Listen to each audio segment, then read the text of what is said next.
Yes, guys, welcome back to SFeatleyTV, and we're here for another episode of actually F1 Legends. I was supposed to do doing this a while ago, but I'll get it done. Today we are talking about Charlie Whiting. Right? If people don't know who he is, right, he's used to be the former race director and one of the pioneers of safety, modern F1 safety in Formula One, and the sort of race director that every sort of sporting race director looked up to be honest. Like, they all looked up to Charlie Whiting because he was the the main guy that in that role, and started off as a mechanic for Brabham and worked his way within the sport to become a very good race director, right? And something that now is being shoes have been trying to be filled by Massey, and it's always difficult to fill those sort of boots when um, uh, a legend like that sort of legend like that passes away. And it was very sudden, that because it was the start of the 2019 season, and before practice we heard that he had died of a heart attack overnight, and that shocked the whole paddock. And um, it was kind of, yeah, it was kind of a shock to us all. And um, but I mean, the guy was just absolutely outstanding. Um, uh, Big up Miss Mel, Maisie, and Talk in the chat. Um, Jay, it's 1 a.m. What am my life? Hey, thanks for the support, Jay. Right, it means a lot, man. Um, but yeah, we're gonna look into it. So just look him up. Like I said, he started as um, a team. Sorry.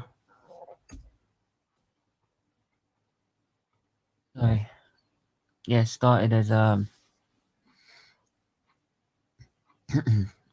mechanic in yeah, Whiting's first job in motorsport was preparing rally cars in 1976. His brother was running the Surtees in 1976 at British FL F5000 series, and 1997 1977 he joined Hesketh Racing, who had then got into Formula One. Following the demise of the team, he joined Bernie Eccleston's Brabham team, and that's where he sort of made his mark. There, we would help stay for a decade, becoming a chief mechanic for the World Drivers' Championship successes between 1981 and 83 with PK. So, in 1988, Whiting was then decided to be the Formula One. FIA made him technical delegate to Formula One's sports governing body, the um, and in which is the FIA. And in 1997, he was appointed then the FIA director and safety delegate. And basically, what that gave him is it gives him the chance to express to the FIA what changes can be made by the cars, the circuits, or anything like that to improve safety in Formula One. And when you get that sort of position, you get to be in a yeah, when you get to be in a position like that, you have an amazing influence on what can be done. So, um, always, bro, big up, mate. Big up, Jordan in the chat. How are you, mate? Good morning, Stephen. Mel, I'm here. Big up. Um, yes. Um, we're going to talk about probably the 2005 controversy with the United States Grand Prix. Whiting was involved in the controversy caused by the tyres which Michelin had brought to the Indianapolis circuit being unsafe to use. Michelin offered either tyres with a new specification to replace its 7 former customer team's equipment, or asked Whiting to install chicane at turn 13 in the motorway. He refused on the grounds of a new speculation would be breach of the rule of the chicane would be unfair to the teams who would able to race safely on the existing track. So basically, he didn't feel it was right that like they should put a chicane in when you've got Jordan, Minardi, and Ferrari who can run safely and be compromised. It was an absolute scandal. That race was just an absolute scandal, and probably the reason why. Huh? Probably the reason why after 2007 we weren't allowed back. We didn't go back to the USA until 2012. Basically, they went away after that. The Indianapolis circuit obviously doesn't suit F1 cars, and they've probably said to like the American people that we'll have a Grand Prix in America, but on a circuit that is an F1 circuit made for F1. So that's why you see with Austin, and they've taken parts from other circuits like a Silverstone at the sector is the most notable one, and yeah. So the guy,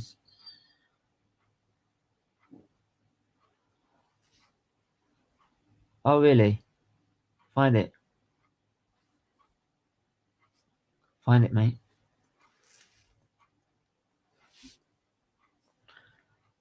Thanks for the review, mate.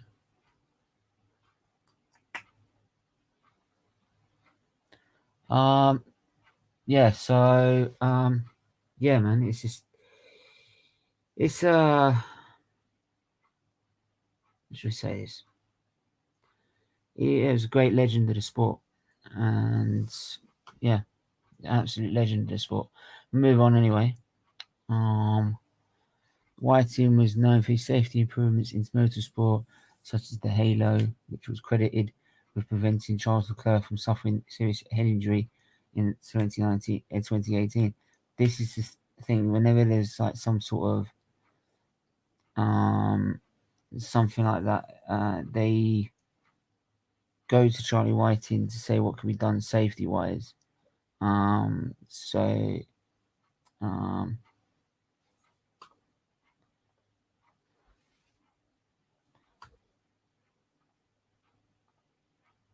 better idea.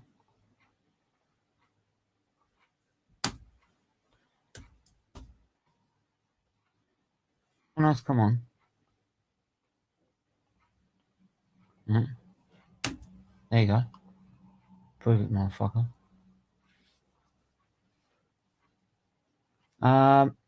Yes, as well as saving Roman Grosjean's life at the 2020 Bahrain Grand Prix, Whiting was also responsible for introducing the headed support, safety survival cell, the front and side impact structures, and the high cockpit sides. A lot of the now developments you see, which look kind of like what you expect from an F1 car normal, but all those like side impact structures, the safety survival cell, which is like you could put a 50 cal bullet through, you wouldn't go through. The head support, these developments for the car has saved so many lives. It's unreal. So many lives that so funny as in like, come on, is it? But yeah,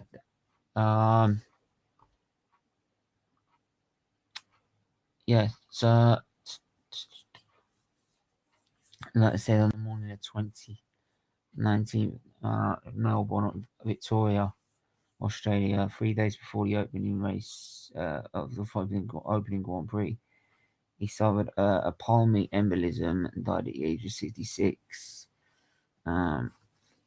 In the hours after his death, F1 drivers and personalities commented that he was instrumental to the sport and its success. He's been described as a pillar of the sport, a really nice guy and a driver's man. In Orbitree, journalist Adam Cooper described Whiting as the perfect man for a difficult role of a referee. Basically, he was this guy. Big up Jordan in the building. he was this guy who could um he could he had that way of people that he could not take. He spoke in a way that he'd never take sides on anyone. Everyone felt that he was on their side, no matter if the argument was completely against one driver or another. They could all come to him because he is that perfect neutral as a referee, and never any bias to go to him or anyone else. And that's probably why a lot of drivers gave him the respect he deserves, and a lot of FIA directors as well. Because it's not easy taking an FIA director's role and then not be trying to be biased in a way. So, but yeah, Jordan, how you doing, mate? Good, good, good. I'm here. Yeah, yeah, definitely. Like you're saying, is it's like what you see now is just what's been a legacy of what Charlie White's been able to do in the sport, especially after Senna's death, going through all the safety equipment, the car developments, making sure the cars are safe, making sure the circuits are redesigned to make sure they're safe. That's why whenever there's like a flipped a drain cover that's come off, or anything like that, the race director's there to look at it himself. He was that guy you could get along with all the damn time. So yeah, um, yeah. I mean, um, you can't ask for more from a race director such as Charlie Whiting, and he's one of those that we sorely missed in a sense because what we see now is just a lasting impact on what he's done for the sport, and not so much what we see on the cars, what we see in terms of regulations, what we see in terms of um, like uh, any sort of the first thing is that they'll do is they'll look at an accident and then they'll do an inquiry over it. They did inquiries about Bahrain's Grand Prix accident with Grosjean. They found improvements they need to improve on, and they've done that and developed them for the next in case the next one. That's down to him trying to establish some sort of safety regulation in the sport because like safety wasn't really sort of a really big main issue in a lot of ways back in the when he took over, which was like the late 80s before he became a race driver in '97. But Jordan, do you know anything about Charlie Whiting? No. Okay. Yeah, it's um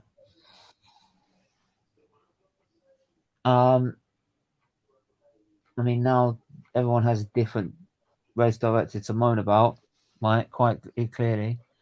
Um and this such a great what I'm trying to say is that Charlie Whiting was like he knew as a mechanic himself. He knew as a mechanic, and he knew a director what needed to be done to make the sport safe. Big up static in the building, right? Because there's a lot of ways they can make the sport safe, and not all of them the best way. Uh, and until they developed everything, the first thing they did was slow the cars down, like groove tires, um, strict other restrictions that made them slower.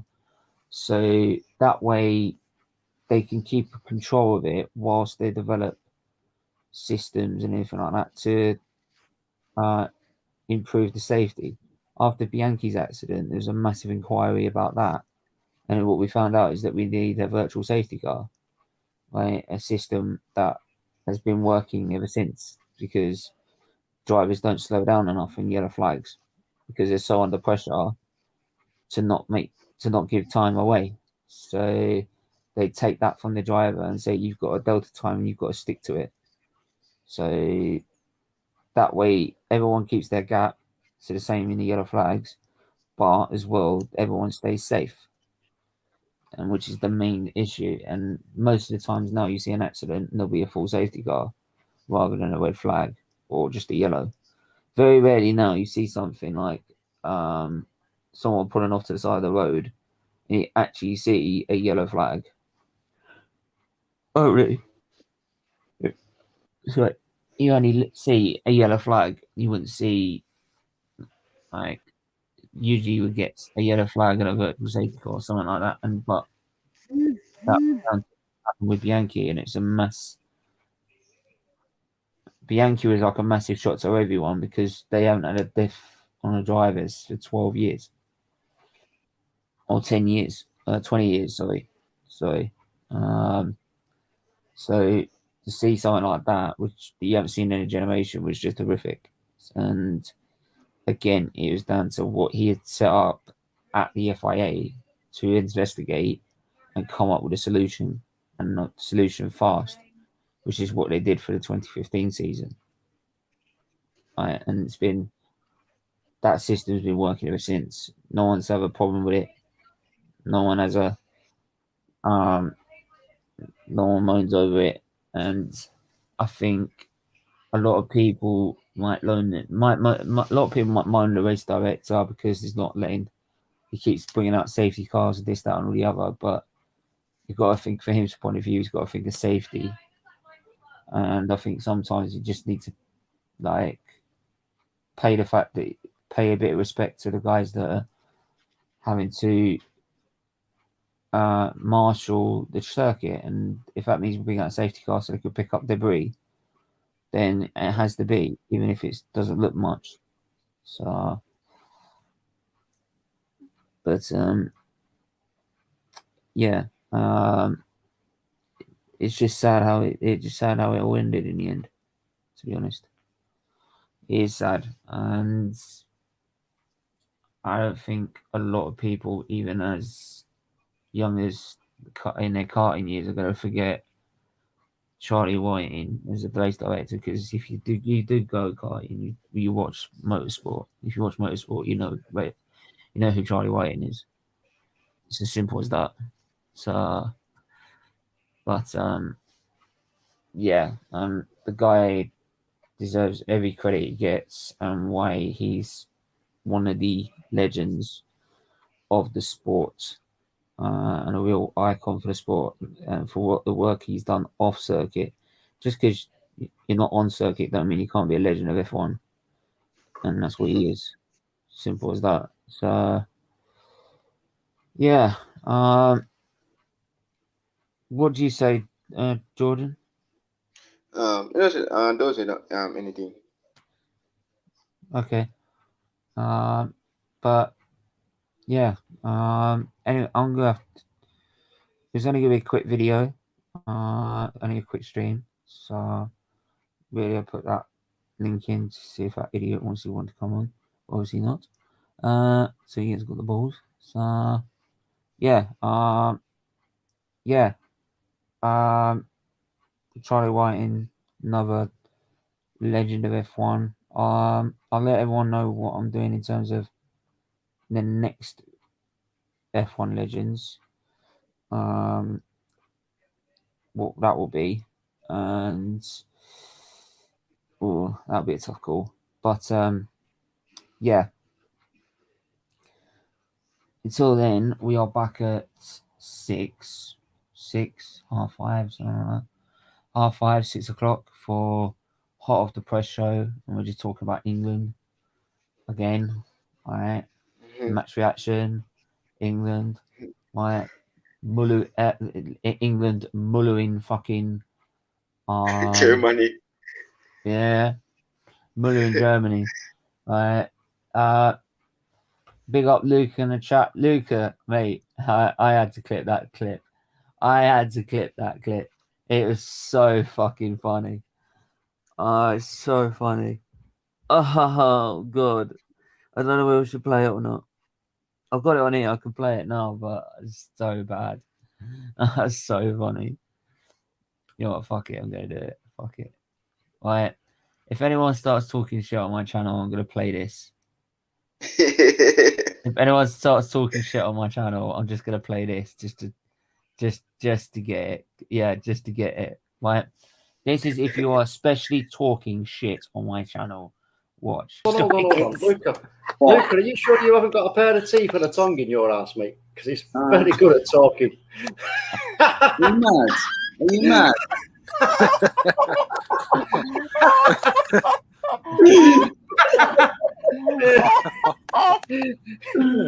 Oh my God.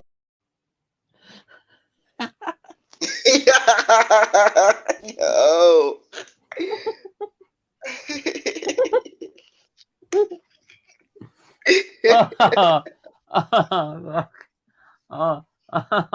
Yo. That's bad. That is bad. Talks a legend. That is like the best comment ever on this channel. I'm sorry. That is the best comment on this channel. Yeah, but we had to leave it there. I might Leo, his TV's on. Luke, I'll get him off the press show and see if he starts talking shit again.